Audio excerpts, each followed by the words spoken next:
All right, hey, what are we doing today, bud? We're changing springs, right? Okay. Why are we changing springs? Well, we had this other video about the Boulevarde ride. Right, Boulevarde, right. Our good old friend. So, these are the anti-Boulevarde springs. Anti. Yeah, they're, we did a little research, and these are the springs that would have been used on a commercial chassis. A limousine. Limousine. A Series 75. Correct.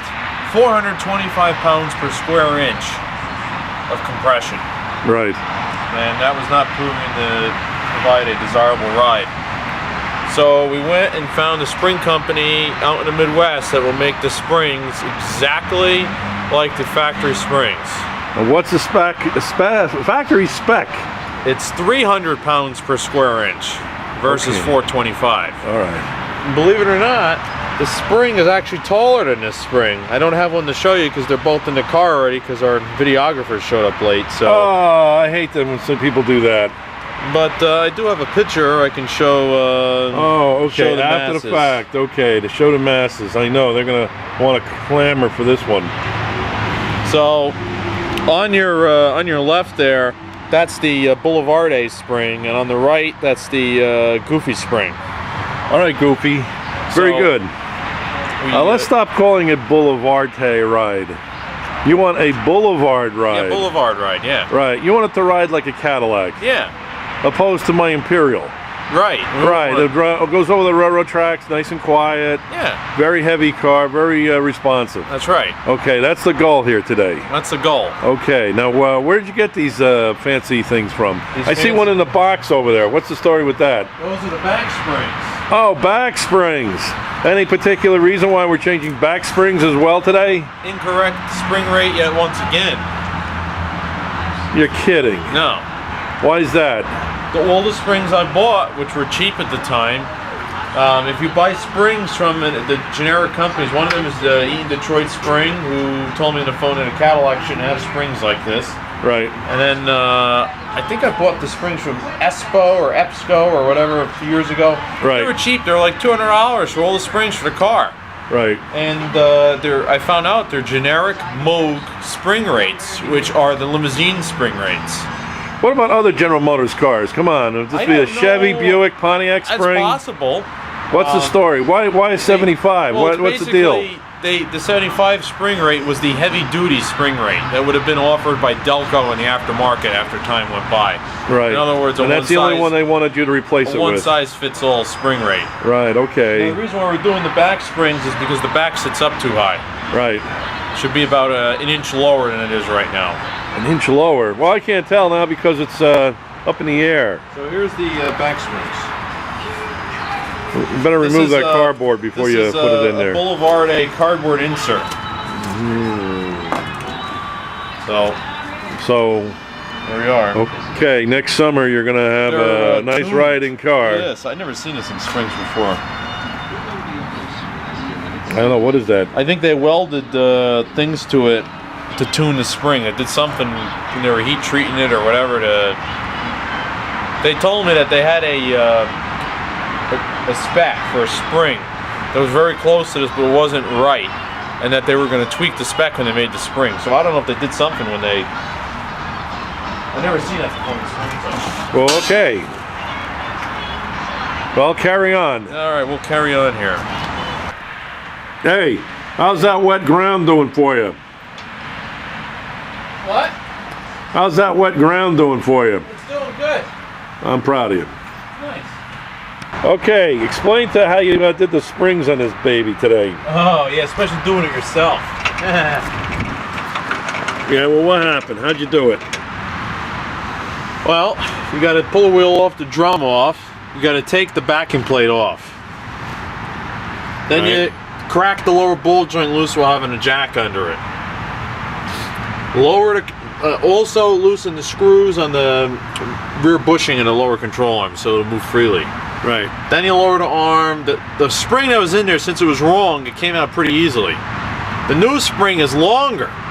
Yeah, you said that. And the car is still not high up enough really to get it started into the spring cup here.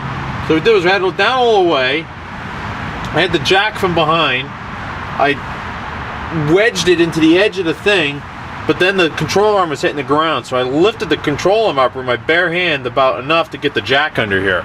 Oh, okay. And then it, you know, once you got it started, you have to keep shimmying the jack around a little bit until it's in the right spot. And it popped right in, huh? And then she went right in. Okay. All right. I'm trying to get this shock in. Yeah, the shock. Yeah, that's so. Yeah. I did make both sides a little snug. Right. You won't get in trouble in the back. Right on, Josephine. What mysterious things are we talking about now? We're looking at the manual? Yeah. Now what does the manual have to say? Oh, we're looking at power boosters now? Wow, I'm trying to find the page here. What page are you looking for? Looking for the wheel seal. Wheel seal. Yeah. Yeah, right. You might put it on backwards again, right? No, I put it in right, but it spun loose. Sprung loose. Spun loose. Oh, yeah. Well, what does the Bible say there, bud? Trying to find the verse in the Bible. Hey, why don't you use the index, huh? Hey, that would be too easy. I know. That's all right. It's going to rain all day today, so you know, you don't have to hurry.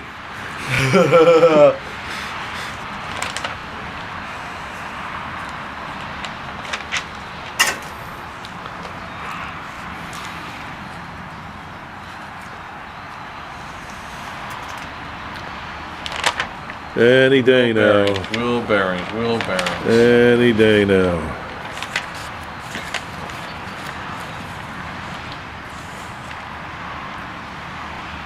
Wheels and tires. Wheels. See Buick. Oh! Section 4.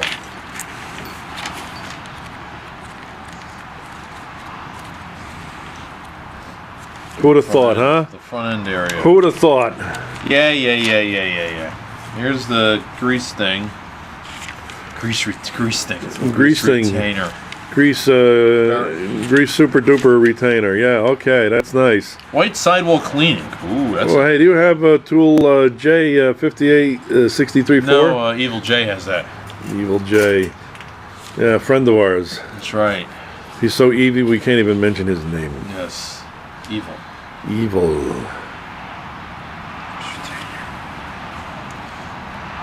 Install new grease retainer and use Arbor Press to install it. There you go. Yeah, there you go. Go get one. Don't say nothing about gooping it up or anything. Oh, no gloop, huh? No. All right. Yeah, here they are.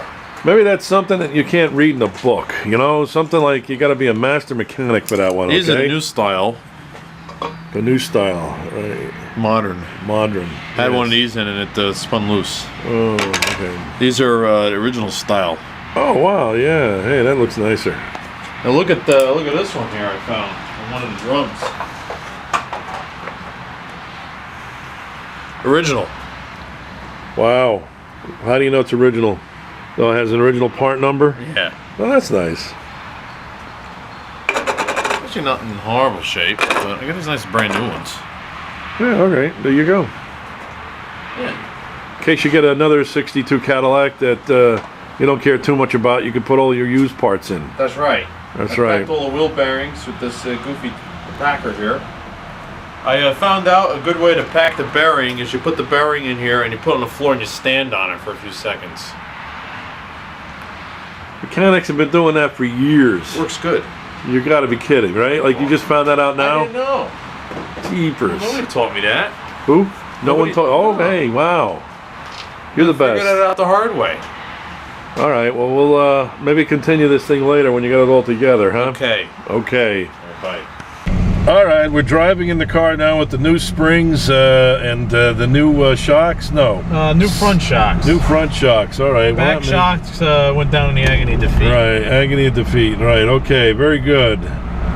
And we're looking for railroad tracks to see how good the 62 Cadillac will go over them. See how much better the Boulevard A is. Yeah, the Boulevard, yes. Well, we hope that it boulevards right over the railroad tracks. Yeah. Yeah. maybe we could have dysfunctional scenes like last time, and everybody could make fun of us. Oh, you mean like the cutaway shots that didn't make sense? Yeah. Well, you know, when you have lemons, you have to make orange juice. The video has charm. Charm, yeah, right. No grace, but some charm. Don't call me Gracie. Right. Whatever. So we'll pop on when we get to the railroad tracks. Okay, we're ready for the big acid test up here. The first railroad tracks that are in the area, and we'll see how she comforts the ride here. Oh, very nice, very nice. This is a good road right here. Super screwed up. Right, it is an improved ride. Yeah, it's very nice. Now we have to take the railroad tracks at 60. We got a nice smooth road, so this ain't gonna help us now, but it does ride better, yes. Maybe with a full tank of gas, or you know, you got it completely empty, of course, right? Yeah, we're pretty low. All right. I would say a quarter of a tank or less. So what do you think, man? I'm happy with the ride now. It's really, it's unbelievably better. Oh, cool, cool. Just gotta get it aligned. Right. Okay. Next chapter, guys. Alignment.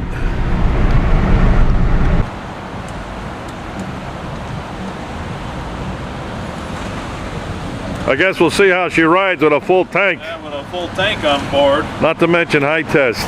High test, yes. Let's just run to the thing. Yeah, that's disappointing.